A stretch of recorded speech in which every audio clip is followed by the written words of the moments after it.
L'Amazonie. La forêt tropicale la plus vaste du monde. Sa rivière Tapajós et sa formidable biodiversité. Sa faune unique. Sa végétation luxuriante. Sa canopée qui tutoie le ciel. Ses arbres centenaires. Ses fleurs exotiques. Ici, la vie foisonne.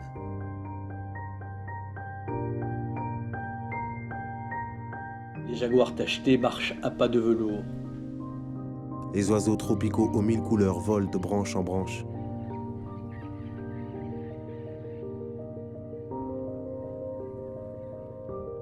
Quant au peuple Munduruku, il vit dans cette région depuis des centaines d'années et tire ses moyens de subsistance de cette rivière et de son exceptionnel écosystème.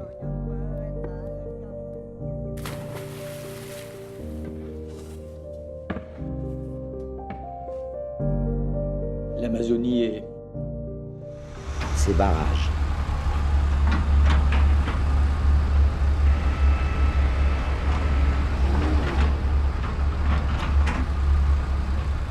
Ces constructions mettent en péril les habitats naturels du peuple Munduruku. Leur culture, leur dignité et leur mode de vie seraient ainsi bafoués si d'autres barrages devaient voir le jour. Choquant à voir, Imaginez le vivre.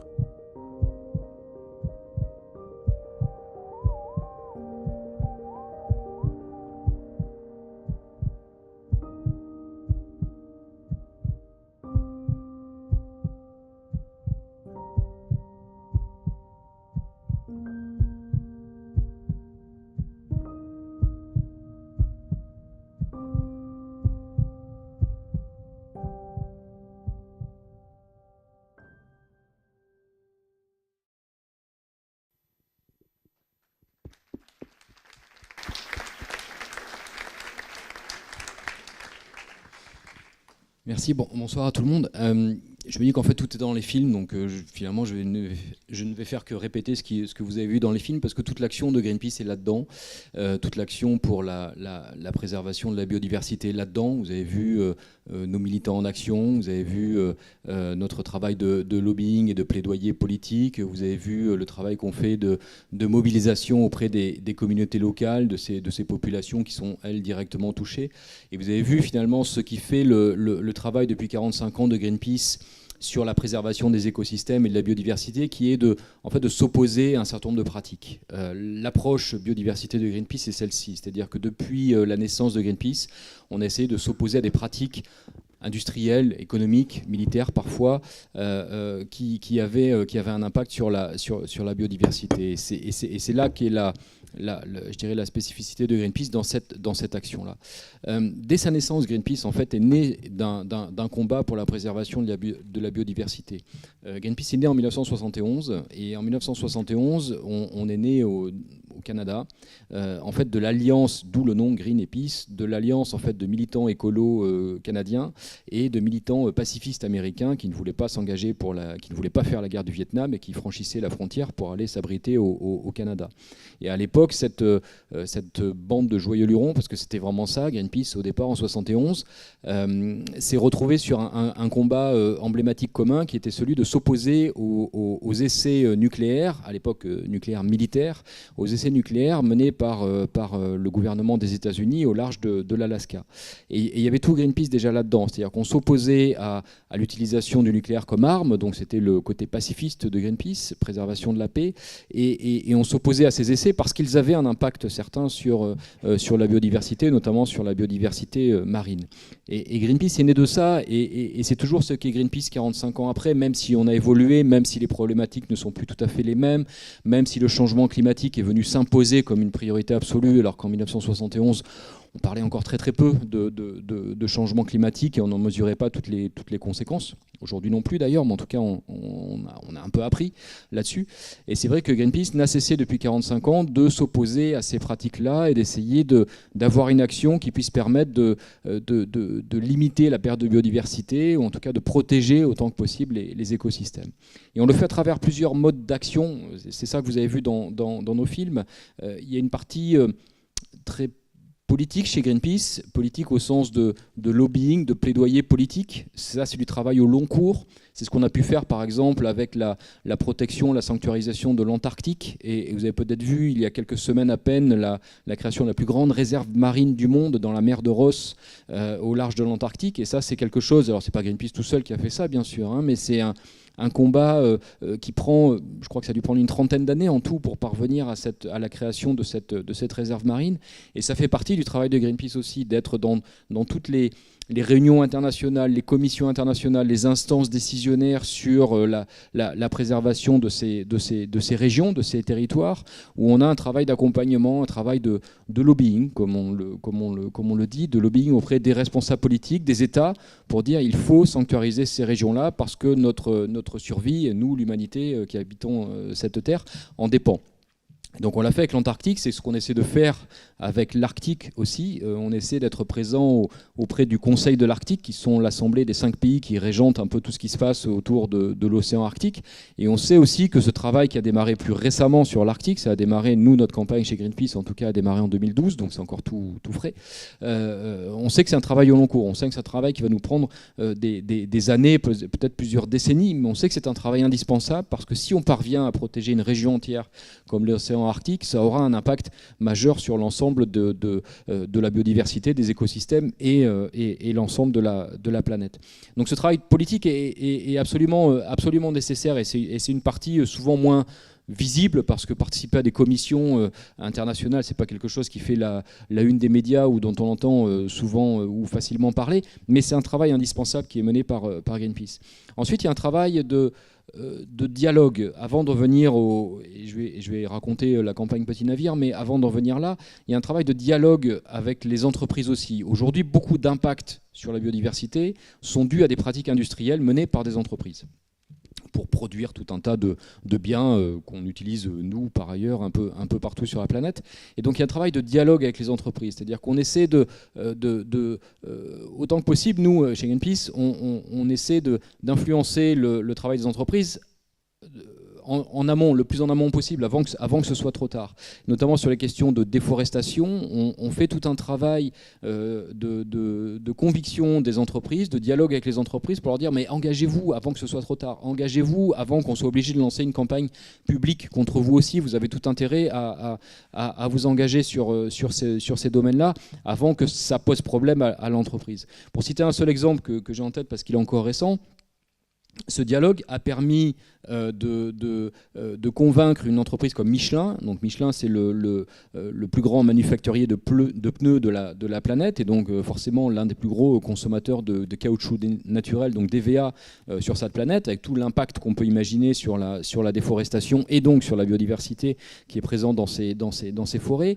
Et on a pu, parce qu'on a été voir, parce qu'on a dialogué très en amont avec Michelin, les convaincre d'adopter une politique zéro déforestation avant que ce soit trop tard. Avant que ce soit trop tard pour la forêt, bien sûr, avant que ce soit trop tard pour l'entreprise Michelin aussi. Et ça, c'est pareil, c'est quelque chose qui n'est pas forcément très connu dans les actions de Greenpeace, parce que par nature, quand on se met d'accord comme ça, on n'a pas besoin de communiquer pour faire pression sur l'entreprise. L'entreprise s'est engagée avant même qu'on puisse avant même qu'on ait besoin de lancer une campagne publique. Mais c'est un impact certain. Là aussi, ce qui intéresse Greenpeace, c'est d'aboutir à des transformations réelles et à des changements qu'on qualifie de systémiques. C'est-à-dire qu'au-delà de faire bouger Michelin, ce qui nous intéresse, c'est que ça va faire bouger le secteur entier de la fabrication du pneu, de la manufacture du pneu, et donc ça va faire bouger toute la production d'EVA à travers le monde, et quelque part, ça a un impact certain sur la préservation des forêts dans tout un tas de régions du monde, l'Indonésie ou le Libéria, par exemple.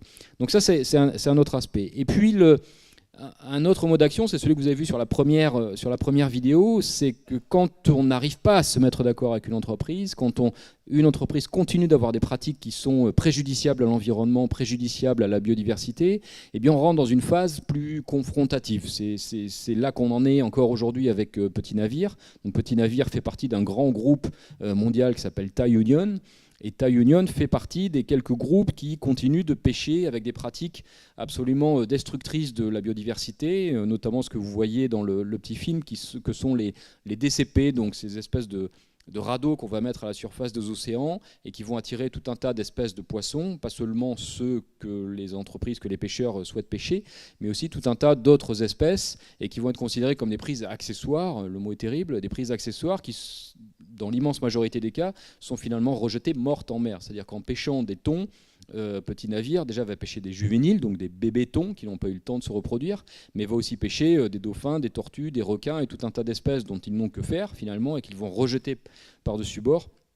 Dans l'immense majorité des cas, encore une fois, mortes. Donc c'est une pratique scandaleuse qui continue de perdurer chez certains producteurs de thon, dont Petit Navire.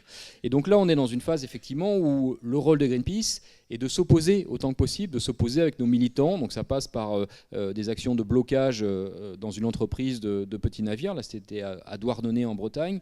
Ça passe par nos bateaux qui vont aller voir les bateaux qui vont pêcher pour Petit Navire en mer. Ça passe par un travail de sensibilisation du grand public. Ça passe par un travail, là aussi, de plaidoyer politique pour faire en sorte que cette pratique-là, cette pratique industrielle qui a un effet extrêmement néfaste sur l'environnement et sur la biodiversité, puisse cesser. Donc c'est quelque chose de très, très, bien sûr, de très essentiel. Et là, encore une fois, Greenpeace agit toujours dans la volonté d'obtenir une transformation sur un secteur entier, sur un pan entier de l'économie. On n'en a pas après Petit Navire parce qu'on n'aime pas Petit Navire, c'est pas la question. Mais on se dit qu'en faisant bouger l'un des acteurs majeurs de cette économie de la pêche du thon, qui est Petit Navire, en faisant bouger Petit Navire, on fera inévitablement, et c'est déjà ce qui est en train de se passer, on fera bouger les autres. C'est-à-dire qu'en mettant en place toutes ces actions à l'égard de Petit Navire, bien entendu que tous les autres, Sopiquet ou toutes les marques aujourd'hui qui sont des plus petits acteurs, mais regardent ça de près et se disent mais il faut qu'on fasse quelque chose parce qu'on ne peut pas résister entre guillemets à cette pression des consommateurs qui à un moment donné demandent d'avoir des pratiques de pêche plus durables. Et puis le deuxième film, c'était encore un autre levier qui est la mobilisation des citoyens à travers le soutien des populations locales qui sont affectées aussi par ces pratiques industrielles. C'est le cas de ces populations, les Munduruku, qui vivent en Amazonie, dans le centre-nord un peu de l'Amazonie, sur l'un des affluents de l'Amazone qui s'appelle le Tapajós, où il y avait la construction d'un barrage, enfin le projet de construction d'un barrage sur ce fleuve-là, qui devait avoir un impact terrible sur la biodiversité, parce que construire un barrage, c'est raser des arbres et détruire tout un tas d'écosystèmes, mais qui devait avoir aussi un impact sur ces populations-là, qui vivent dans la forêt et qui vivent de la forêt. C'est-à-dire que ce sont des populations qui vivent encore des ressources générées par la forêt à travers de la chasse, à travers de la pêche, à travers de la cueillette, à travers tout un tas de ressources qu'elles tirent de la forêt. Et du coup, on a travaillé avec les Munduruku, avec ces populations locales, pour s'opposer à la construction d'un nouveau barrage qui devait être créé par Alstom, General Electric et Schneider. Et on a finalement obtenu gain de cause. Alors, je dirais c'est un peu cynique de dire ça, mais grâce à une instabilité politique chronique au Brésil depuis ces 2 dernières années, ça a un peu joué en notre faveur. Tous les changements que vous avez dû suivre politiques au Brésil ont fait qu'à un moment donné, toutes les institutions étaient un peu fragilisées, que quelque part c'était une opportunité pour nous pour mettre la pression sur elles. Et du coup, l'agence de protection de l'environnement brésilienne, à un moment donné, a dit stop à ce projet de barrage. Alors tout n'est pas terminé, ça peut revenir dans 3 ans, dans 4 ans, mais on a réussi en tout cas à mettre un stop à ce projet de barrage et faire en sorte que finalement la biodiversité de cette région-là ne soit pas détruite. Ce qu'on essaie de faire maintenant, c'est l'étape ultérieure, c'est d'essayer de sanctuariser ces régions-là. Parce qu'on sait bien que là, le projet de barrage en question a été stoppé, mais que dans 2 ans, dans 3 ans, dans 5 ans, un autre constructeur de barrage ou un nouveau gouvernement au Brésil peut relancer ce projet-là, peut relancer cette machine-là. Et donc ce qu'on essaie de faire chez Greenpeace ensuite, c'est d'essayer d'avoir, une fois qu'on a mis la pression grâce aux consommateurs, une fois qu'on a fait avancer les choses, une fois que des entreprises ont mis fin à des projets, une fois qu'il y a eu une mobilisation citoyenne suffisante, essayer de sanctuariser ça à travers des accords juridiques. On a besoin malgré tout d'accords juridiques, c'est un peu le seul moyen aujourd'hui de sanctuariser ces espaces-là. Donc ce qu'on essaie de faire aujourd'hui avec les Munduruku, c'est d'essayer de tracer tout simplement quel est leur territoire avec eux, de voir quel est le territoire dont ils ont besoin pour continuer à vivre de la manière qu'ils souhaitent dans cette forêt amazonienne. Et ensuite d'essayer, une fois qu'on aura fait ce travail de cartographie, c'est vraiment dans la forêt de dire le territoire va jusqu'à cet endroit-là et tout ça, d'essayer de convaincre les autorités brésiliennes d'en faire une sorte là aussi de territoire protégé, d'espace protégé, où plus jamais il ne pourra y avoir un projet de construction de barrages. Donc c'est vrai qu'on est très soucieux chez Greenpeace d'essayer d'obtenir aussi des cadres juridiques à un moment donné qui viennent renforcer, qui viennent consolider ce qui est né de la mobilisation citoyenne, ce qui est né de la pression des consommateurs. C'est pas toujours facile et c'est pas toujours une garantie non plus, parce que j'ai deux exemples qui me viennent en tête. Le premier, c'est le parc de Virunga dans la République démocratique du Congo, qui est un parc qui est le plus ancien parc national d'Afrique, et je crois que c'est le deuxième ou le troisième plus ancien parc naturel au monde, qui a été créé dans les années 30, et qui protège une biodiversité extrêmement importante, qui est souvent symbolisée par les gorilles des montagnes, qui sont un peu l'emblème de cette région-là et de ce parc national. Et aujourd'hui, malgré ce statut de parc national, malgré cette protection juridique qui devrait s'imposer pour un territoire comme celui-là, eh bien on voit bien que c'est remis en cause parce que le gouvernement de la République démocratique du Congo a besoin de ressources économiques, donc s'apprête à délivrer des permis d'exploration minière ou d'exploration pétrolière. Et on se rend bien compte que malgré une protection juridique qui date il y a bientôt un siècle, ce n'est pas forcément une garantie éternelle. Donc on a toujours besoin d'être vigilant là-dessus. Et l'autre exemple qui me vient en tête, qui est encore plus, pas encore plus, mais enfin qui est tout au moins aussi éloquent, c'est le parc national de Yasuni en Équateur, qui était un parc, pour vous montrer à quel point parfois les choses sont très cyniques, qui là aussi est un parc qui abrite une diversité d'espèces incroyable. Et en fait, ce parc, à un moment donné, Rafael Correa, qui est le président de l'Équateur, a dit, je crois il y a 3-4 ans, a dit, mais ok, on va protéger ce parc-là, mais j'ai aussi besoin de développer l'économie du pays, j'ai aussi besoin de développer la qualité de vie des populations de mon pays, de l'Équateur. Donc je demande à la communauté internationale de m'aider à trouver une solution. Donc je demande à la communauté internationale, et c'est ce qu'il a fait, une sorte de compensation financière pour le manque à gagner de ne pas aller chercher le pétrole qui regorge dans ce parc national. Il a dit, ok, moi je veux bien, pour protéger le climat, pour protéger les écosystèmes, pour protéger les espèces et les populations qui sont dans ces régions-là, je n'irai pas chercher le pétrole, j'interdirai la recherche de pétrole, mais je demande à la communauté internationale de m'aider par une compensation financière. Il n'a rien trouvé. Personne n'a voulu l'aider, personne n'a pu l'aider. C'était extrêmement complexe. Il y a eu tout un tas de discussions au plus haut niveau des Nations Unies pour régler cette question-là. On n'y est pas parvenu. Et finalement, il y a quelques mois à peine, le président équatorien a décidé d'accorder des permis d'exploration pétrolière. Et aujourd'hui, il y a 20 000 barils de pétrole brut qui sortent de cette région-là. Donc c'est incroyable parce que tout le monde sait qu'il faut protéger ce parc national, tout le monde sait qu'il faut le protéger pour la biodiversité, pour l'impact climatique que va avoir l'exploration du pétrole, mais personne n'a pu le faire ou personne n'a voulu le faire, je ne sais pas, chacun aura sa lecture des choses. Et au final, on se retrouve là aussi de nouveau avec une dégradation de la biodiversité alors qu'on avait tout ce qu'il fallait pour la protéger. Donc voilà, je crois que je ne vais pas étendre plus longtemps, juste pour vous dire un peu comment chez Greenpeace on travaille là-dessus, sur cette question de la biodiversité, quel est notre engagement là-dessus. Et puis juste pour finir, parce qu'il y a eu beaucoup de choses un peu négatives dites ce soir, c'est toujours un peu négatif quand on parle des questions écolo en ce moment ou des questions à la biodiversité, on a toujours l'impression que c'est la fin du monde demain. Il y a quand même des bonnes nouvelles, c'est-à-dire que là je viens de citer 2 contre-exemples, mais il y a quand même des bonnes nouvelles. Il y a eu des choses très positives pour les forêts cette année. Il y a une pérennisation du moratoire sur la culture du soja au Brésil qui va permettre de freiner, pas de stopper complètement, mais de freiner la déforestation au Brésil. Il y a eu des mesures de protection dans la forêt du Grand Nord, du Grand Ouest canadien, qui est une forêt qui protège des populations d'ours. Donc il y a comme ça de bons exemples aussi. Donc il faut aussi, je dirais, saluer ça. Des choses évoluent positivement. Il y a des régions qui sont de plus en plus protégées malgré tout.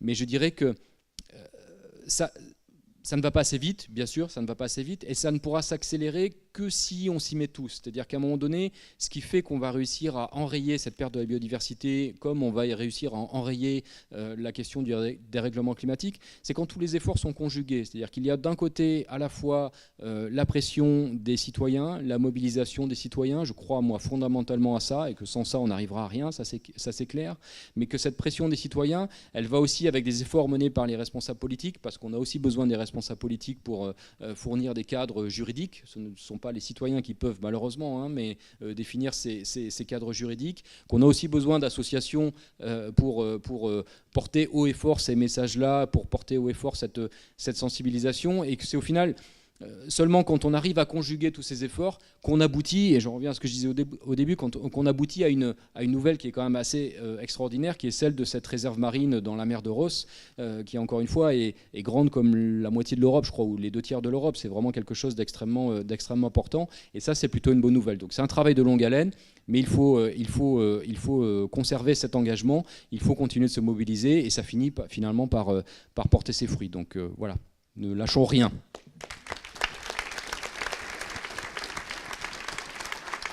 Merci Jean-François. Nous, on est une association naturaliste. Alors c'est un petit peu compliqué. Je passe après Greenpeace, Génération Future et le CNRS. On est évidemment beaucoup plus modeste que ça. On est né il y a une quinzaine d'années et on compte une dizaine de salariés à temps plein, un petit peu plus avec les contrats et les services civiques et les contrats à durée déterminée. Mais comme beaucoup d'associations de protection de la nature, on s'attelle à un certain nombre d'activités, notamment de l'éducation à l'environnement, de l'expertise naturaliste, de la formation auprès des professionnels, de l'information grand public évidemment, auprès du grand public aussi, et puis des chantiers de protection, notamment par l'encadrement d'éco-volontaires. Voilà, alors ce soir, je voulais vous évoquer rapidement un contexte qui a déjà largement été abordé, je pense aussi dans la journée, mais j'étais pas là aujourd'hui, donc mea culpa. Qu'est-ce que c'est que la biodiversité? À quoi ça sert ou à quoi ça nous sert, si on essaye de voir les choses de façon un peu trop anthropocentrée? Alors le trop était un lapsus, mais en tout cas, il sous-entendait ce que je voulais apporter. C'est que à quoi ça nous sert, c'est souvent un moyen de faire passer les choses auprès de l'humain et des décideurs, mais c'est loin d'être suffisant pour qualifier et respecter la nature. Quelques exemples je prendrai pour vous montrer qu'est-ce que la biodiversité remplit comme rôle, et comme rôle fonctionnel notamment de façon indispensable. Quels outils on a aujourd'hui pour les protéger? Alors, je ne suis pas du tout juriste, je ne suis pas du tout spécialiste de ces domaines-là, mais je vous en évoquerai quelques-uns. Et alors, qu'est-ce que je peux faire au final? Donc l'histoire de la biodiversité, elle a commencé il n'y a pas vraiment longtemps, dans une galaxie qui n'est pas si éloignée que ça, puisque vous la connaissez, cette petite galaxie, ce petit système solaire est inscrit dans une galaxie qu'on appelle la Voie lactée, et on tourne autour d'un soleil. Voilà, vous voyez, vous reconnaissez votre maison. Vu de près, ça donne ça. Donc une planète bleue, dominante largement à plus de 70% d'océan, mais belle, riche et pleine d'avenir. Le problème, c'est qu'il se passe des choses qui sont plutôt perturbantes et qui sont extrêmement rapides. Donc vous retrouvez les courbes d'évolution du climat en fonction de la température moyenne entre les années 1000 et 2000. Vous voyez que l'accroissement est exponentiel, avec des prévisions du GIEC qui sont plus qu'alarmantes. Vous voyez également que les éléments qui sont émis dans l'atmosphère par les activités humaines sont de plus en plus prégnants, et avec les conséquences qui ont déjà été évoquées par Maria tout à l'heure. Alors le problème, c'est évidemment pas la valeur absolue de ces changements, c'est la rapidité, ça aussi Sylvain, je crois, l'a dit, c'est la rapidité avec laquelle ça se passe à l'échelle de 100, 150 ans ou moins pour un certain nombre d'éléments. Ce petit schéma, alors c'est des graphiques qui sont tirés d'un certain nombre d'études scientifiques, notamment d'une publication dans Science assez récente. Vous voyez qu'en l'an 1000, l'homme extrayait autant de matériaux du sol que la Terre n'en extrait dans tous ses mouvements telluriques journaliers. Aujourd'hui, on a un facteur x100, c'est-à-dire que l'homme brasse 100 fois plus de sédiments. C'est la force tellurique la plus puissante de la planète, c'est l'homme, on dégage plus d'énergie que l'énergie qu'il faut pour faire bouger les plaques tectoniques. On en est à ce niveau-là. Alors tout ça, ça nous a donné évidemment une perte de biodiversité assez conséquente, avec des chiffres qui sont difficiles à traduire, parce que deux mammifères perdus pour 10 000 espèces tous les 100 ans, évidemment c'est du jargon scientifique qu'il n'est pas toujours évident de comprendre. Quoi qu'il en soit, quand on parle de plusieurs millions d'espèces vivantes, perdre quelques centaines ou quelques milliers d'espèces, vous voyez qu'il faut quand même quelques siècles avant qu'on s'en rende compte. Et c'est bien le problème, d'autant plus que l'essentiel de la perte de biodiversité se passe sous les tropiques, qui concentrent probablement plus de 80% de la biodiversité, et qu'on a encore un état des lieux, un état zéro, qui est très peu développé. Alors, la phase d'extinction dont on parle, qui est à échelle de 100 ou 200 ans, hein, peut-être moins pour l'homme, et ça fait partie des prévisions qui ont été émises par le GIEC, nous ont fait rentrer notamment la fameuse grande sixième crise d'extinction du vivant. Alors, tout à l'heure, Sylvain a évoqué les 5 grandes crises. Il y en a eu avec la biodiversité qui est pratiquement repartie à zéro, notamment pour la crise qui a suivi le précambrien. Mais aujourd'hui, on est responsable, ça aussi tu l'as dit, l'homme est responsable de cette grande crise, la vitesse de changement, et surtout, il a fallu scientifiquement dater ça. Ça a été daté avec l'explosion dans l'atmosphère de la première bombe atomique, donc un petit peu avant Hiroshima, quelques semaines avant, puisque c'est une trace qu'on peut retrouver sur l'ensemble de la planète. Voilà. L'Anthropocène, qui est l'époque où l'homme est la plus grande force tellurique de la planète. Tout ça, ça nous amène malheureusement vers, vous voyez, un déclin du vivant, avec tous les groupes, qu'on prenne les espèces marines, terrestres, l'espèce d'eau douce ou tous les vertébrés réunis, on a un déclin assez alarmant. Alors si on se focalise un petit peu plus sur la France, sachez que la France, si on s'en tient aux listes de l'UICN, l'Union internationale de la conservation de la nature, est un des 10 pays qui héberge le plus d'espèces menacées. Plus de 1000 espèces au niveau mondial sont présentes en France métropolitaine et d'outre-mer, d'espèces menacées. Et évidemment, on a affaire essentiellement à des vertébrés, parce que même si le mot vertébré n'a pas une valeur scientifique très rigoureuse, le mot invertébré n'en a pas du tout, mais on a surtout affaire à des disparitions de petites espèces qu'on ne connaît pour une bonne part pas. Alors voilà, à l'échelle des dernières études menées sur le sujet il y a une dizaine d'années, on se rend compte qu'un quart des mammifères, un huitième des oiseaux, un tiers des amphibiens et 70% de toutes les plantes sont en danger sur la planète. Les causes, malheureusement, elles sont connues, elles sont humaines, morcellement et destruction des habitats, tu l'as dit tout à l'heure, isolement des populations, dérive génétique, et les populations meurent les unes après les autres, et la métapopulation d'ensemble aussi, évidemment, les pollutions industrielles, l'introduction d'espèces envahissantes, le trafic, la surchasse, le changement climatique, c'est tout des choses que vous connaissez, mais concrètement, en France, ça donne quoi? Et bien voilà, ça donne ça depuis 100 ans. Entre 1,6 et 2 millions de kilomètres de haies qui ont été coupés. Je vous rappelle que le tour de la Terre fait 40 000 kilomètres à l'équateur. Hein. Ça fait plusieurs centaines de fois le tour de la Terre en kilométrage de haies, et quand on parle de haies, c'est des pruneliers, des églantiers, des aubépines, enfin, tout un tas d'arbustes, tout un tas d'arbres avec des fonctions hydriques, mécaniques et biologiques fondamentales pour le maintien des milieux et notamment la protection des cultures. Ce sont 70% des zones humides drainées depuis 100 ans, quand on sait que c'est les milieux les plus riches, dans les biotopes les plus riches dans les milieux tempérés, ça laisse rêveur. Et vous voyez que le chiffre d'après, il a 15 ans déjà. On avait détruit plusieurs millions d'hectares de prairies naturelles pour les transformer en prés d'embauche et pouvoir manger pas cher de la viande de merde matin, midi et soir. Parce qu'on en est là. La vitesse d'artificialisation des sols, je m'arrêterai sur ce chiffre aussi, est de 110 000 hectares, un petit peu plus, 115 maintenant, chaque année. Alors ça vous donne, là pareil, j'ai entendu une intervention d'un de tes collègues du CNRS, d'une de tes collègues, qui annonçait la vitesse d'artificialisation des sols par seconde. Elle est, tenez-vous bien, de 27 mètres carrés par seconde. Voilà le terre arable qu'on détruit en France pour en faire des parkings, des routes, des supermarchés, des complexes de cinéma, etc., etc. Donc on a le choix d'inverser ces choses avec les gens qu'on élit. Évidemment, c'est un des leviers qui est important de prendre en compte. Donc 27 mètres carrés par seconde, ça fait 10 terrains de foot par heure, ça fait la ville de Berlin chaque année, et ça fait l'équivalent d'un département moyen français tous les 7 ans. Voilà, vous êtes au courant. Quand je parle de haie, c'est ça, une haie structurée avec des arbres, 10-15 mètres de haut ou plus, des arbustes, une zone herbacée, une zone mucinale au sol, mais c'est minimum 3-5 mètres de large pour que les fonctions biologiques soient remplies. C'est évidemment pas une ligne monospécifique, encore plus d'arbres exotiques. Quand je parle de prairies, voilà un exemple du galibier. Donc évidemment, il y a des coins en France qui restent un petit peu moins perturbés que le reste. Quand je parle des zones humides, voilà un exemple de la Dombe, avec ses grands étangs, ses grands étangs en réseau. Mais alors la biodiversité, en fait, qu'est-ce que c'est? À quoi ça sert? À quoi ça nous sert, si on est un petit peu plus anthropocentré? Alors quelques chiffres. Voilà la diversité en France et dans le monde. On compte 6000 amphibiens sur la planète, dont 34 en France. 7000 reptiles. Alors les amphibiens, ce sont les grenouilles, crapauds, tritons, salamandres, vous voyez tout ce que c'est, rainettes, etc. Des animaux qui se reproduisent dans l'eau, qui vivent des deux côtés, amphibiens, ça veut dire ça. Et les reptiles, ceux qui rampent sur leur ventre notamment, qui avancent par reptation, donc les serpents, lézards, tortues et crocodiles, on en compte 7000 espèces sur la Terre, 39 en France. 10 000 oiseaux sur la Terre, 10 000 dinosaures encore vivants, ça a été dit, hein, c'est clair, et dont 400 vivant en France, 5 000 mammifères, dont 150 et 37 chauves-souris là-dedans, et alors 46 000 araignées en France, dans le monde, et dont 1750. Vous voyez que dès qu'on rentre dans les petites bêtes, on a des chiffres qui n'ont rien à voir. Près de 40 000 espèces d'insectes et plus d'1 million d'espèces connues. Alors je reste dans la biodiversité macro. Et tout à l'heure, et là on est encore, même si on parle de petits insectes qui peuvent mesurer quelques millimètres, on est encore dans le macro. Et tu as évoqué tout à l'heure la biodiversité micro, et évidemment s'agissant des champignons, des bactéries et de tous les organismes unicellulaires, on est loin d'en connaître le compte.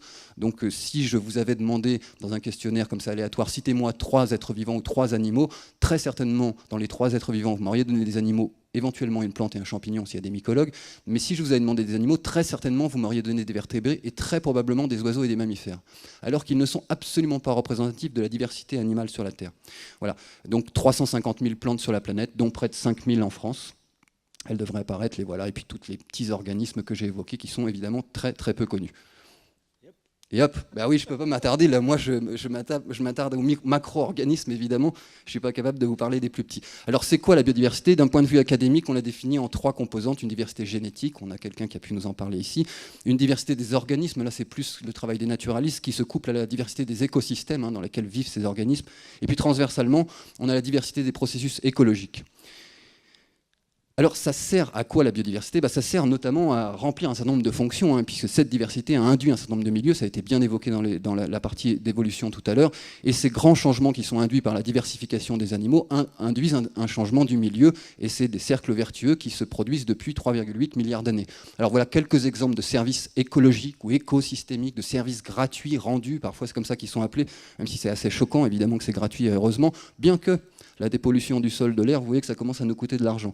Alors la pollinisation, le recyclage des matières organiques, la fertilisation des sols, l'épuration des eaux, de l'air, etc.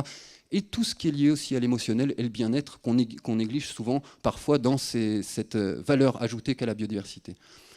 La FAO, elle, parle de services d'approvisionnement, de régulation ou de services culturels. Je prendrai l'exemple de services de pollinisation. Donc la pollinisation, c'est le transport d'un grain de pollen d'une fleur mâle à une étamine, d'une étamine mâle à un pistil femelle. Et donc la pollinisation qui est transportée à hauteur de 80% des plantes sauvages par les insectes et 70% des plantes cultivées est le préalable à la fécondation croisée, donc à la diversification des organismes et l'adaptabilité qu'ils peuvent en tirer. Donc vous voyez que 70% de la diversité de ce qu'on mange, alors évidemment ça représente 35% du tonnage parce que ce qu'on mange en grande quantité c'est du riz, du blé, du maïs, etc. Et ce sont des céréales et c'est le pollen est transporté par le vent. Mais s'agissant de l'agriculture et uniquement de l'agriculture, et je ne vous parle pas là de 8 plantes sur 10 qui tiennent et qui se maintiennent parce qu'à un moment des insectes se sont baladés sur leurs fleurs, je vous parle d'un chiffre qui, encore une fois, je vous dis c'est choquant pour nous naturalistes d'avoir à présenter la nature chiffrée, mais c'est des éléments peut-être que vous pourrez reprendre et qu'on utilise auprès des décideurs parce qu'ils cherchent des millions au travers de l'Europe. Et les produits de la ruche mis bout à bout, c'est-à-dire pollen, propolis, gelée royale, cire, miel et venin, voilà ce qu'on peut extraire d'une ruche, c'est peanuts, ça représente quelques centaines de millions d'euros en Europe.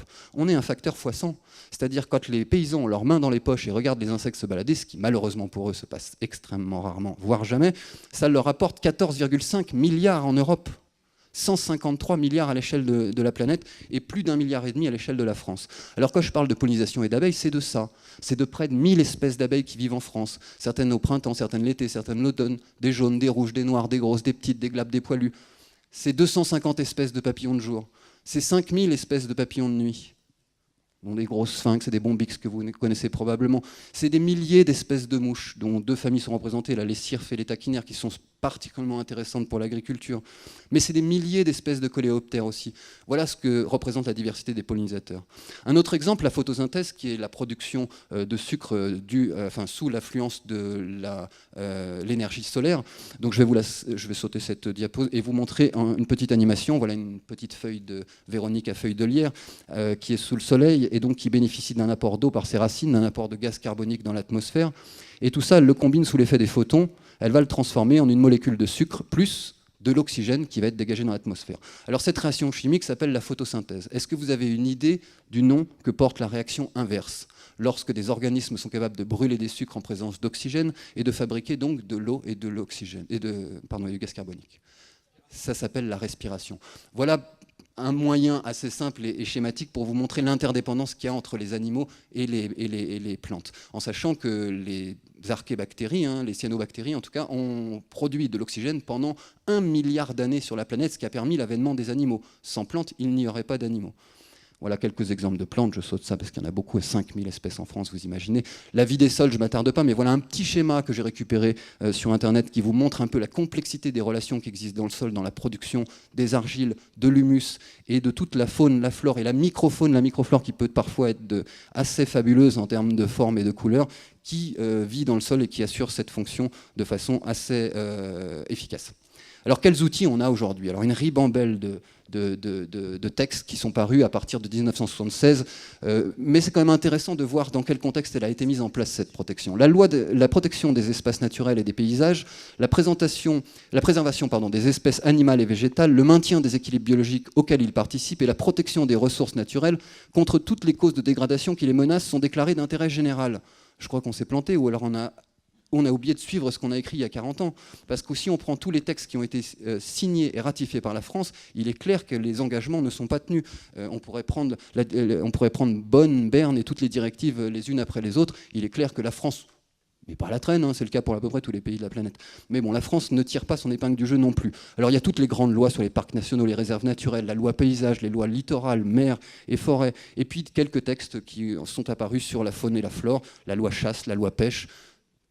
Excusez-moi, pour un naturaliste, c'est toujours étonnant de parler de texte de faune et de flore et de voir apparaître les mots chasse et pêche derrière. Mais bon, la loi sur l'eau, la loi Grenelle, etc. Et puis des stratégies qui sont mises en place, avec une qui est en train d'être mise en place, l'Agence française pour la biodiversité, en 2016. Bon, mais quels outils on aurait besoin, nous ? Nous, on aurait besoin de donner une valeur constitutionnelle au patrimoine naturel, pour qu'on puisse s'y référer, et s'y référer de façon irrévocable. Il faudrait que pour le protéger efficacement, il nous faudrait des outils qui soient efficaces. Et surtout, il faudrait qu'ils soient respectés. On a des problèmes, par exemple, pour les compensations. On parle, lors de gros aménagements, du principe de éviter, réduire et compenser.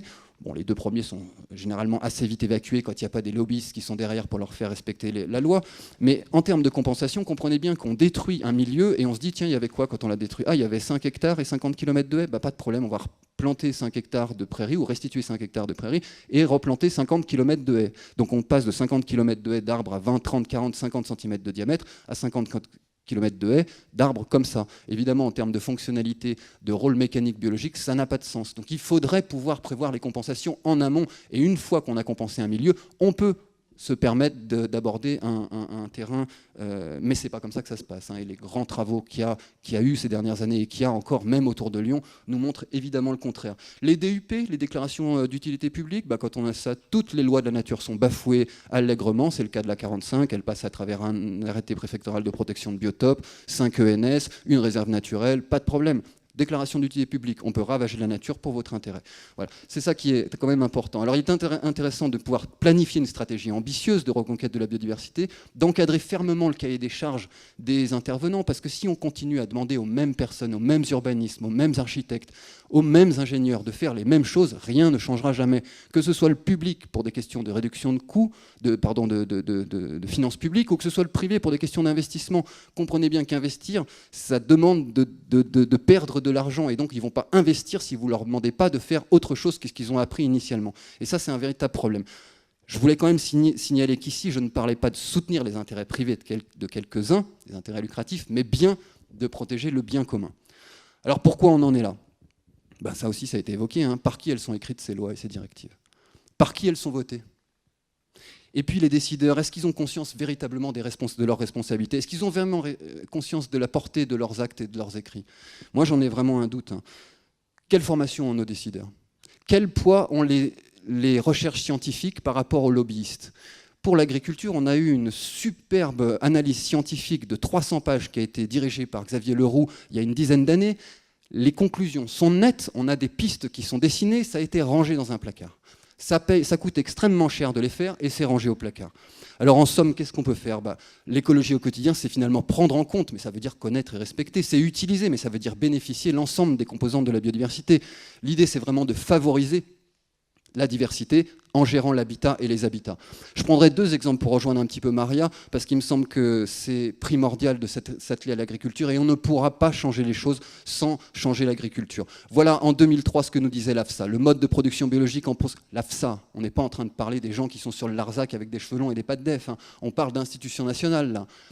Le mode de production biologique en proscrivant le recours aux produits phytosanitaires de synthèse élimine les risques associés à ces produits pour la santé humaine. Très bien, mais que nous dit l'organisme pour l'agriculture et l'alimentation de l'ONU, la FAO, en 2007 ? Elle nous dit que l'agriculture biologique a le potentiel de satisfaire la demande mondiale, que c'est une blague de lobbyistes que de dire que l'agriculture biologique ne peut pas satisfaire tout le monde. C'est une blague. Comment est-ce qu'on fera quand on sera 9 milliards d'habitants sur la planète en 2050 pour les nourrir ? Eh bien moi je vais vous dire, il suffit d'arrêter de gaspiller pour 1,5 milliard de personnes dans 30 ans. Parce qu'aujourd'hui on produit pour plus de 10 milliards de personnes. C'est-à-dire c'est pas comment on fera en 2050 pour nourrir 2 milliards de plus, c'est comment on fera en 2050 pour nourrir 2 milliards de moins. C'est ça la réalité. On a parlé de 25, 30 ou 40% de gaspillage, on a quand même des leviers qui sont importants, d'autant plus que l'agriculture biologique permet de sortir du cercle vicieux de l'endettement et du suicide. Une exploitation ferme toutes les 20 jours en France, un suicide toutes les 20 minutes, une exploitation ferme toutes les 20 minutes et un suicide tous les 2 jours chez les agriculteurs. C'est catastrophique, on ne parle pas de LVMH et du luxe, on parle de quelque chose dont on a tous besoin pour vivre. Sans ça, on ne serait pas là sans nos agriculteurs. Maintenant, rappelez-vous bien que comment est-ce qu'on change ces choses ? Notre brave Coluche qui est mort il y a 30 ans, il disait dire qu'il suffirait qu'on arrête de les acheter pour qu'ils arrêtent de nous les vendre. Bon, c'est l'offre et la demande. C'est ni plus ni moins que les vases communicants de l'offre et la demande. Tant qu'on achètera cette merde, ils continueront de nous la vendre allègrement. Alors concrètement, qu'est-ce que je peux faire concrètement moi ? Alors concrètement, il est important de commencer à mesurer réellement et à long terme l'impact de chacun de ces gestes, de chacun de ces projets, de prendre ses responsabilités, notamment auprès des décideurs, ne pas hésiter à les interpeller, à les confronter, à les mettre au pied de leurs responsabilités et leurs contradictions. Les gestes au quotidien, c'est un tout à chacun, mais c'est aussi des projets et des gestes à mener au niveau local, régional, national et international. Et là, on a quand même eu un panel à la fois dans la recherche scientifique, à la fois dans les aspects nationaux, les aspects pesticides et les aspects lutte internationale. On voit que des choses se font, et je suis content que tu aies rappelé des choses positives, parce que malheureusement, c'était pas dans ce sens-là qu'était tourné mon diaporama. Mais il y en a. Elles restent malheureusement trop faibles, et nous, on a tendance à vouloir tirer la couverture un petit peu de notre côté, en sachant que notre côté, c'est le bien commun et qu'on ne gagnera pas plus à la fin du mois. Les associations naturalistes environnementales, de cadres de vie, les entreprises éthiques, qui sont malheureusement encore trop rares, et les gouvernements, moi, je n'ai toujours pas trouvé, je ne sais pas ce qu'il en est pour vous. Donc, comment est-ce qu'on peut s'impliquer, adultes et enfants, en modifiant sa logique de consommation, c'est-à-dire modifier, au final, les logiques de consommation, c'est-à-dire les modes de production, l'emballage, le stockage, le transport, la revente, la réutilisation, la recyclerie, le recyclage, et lutter contre le gaspillage.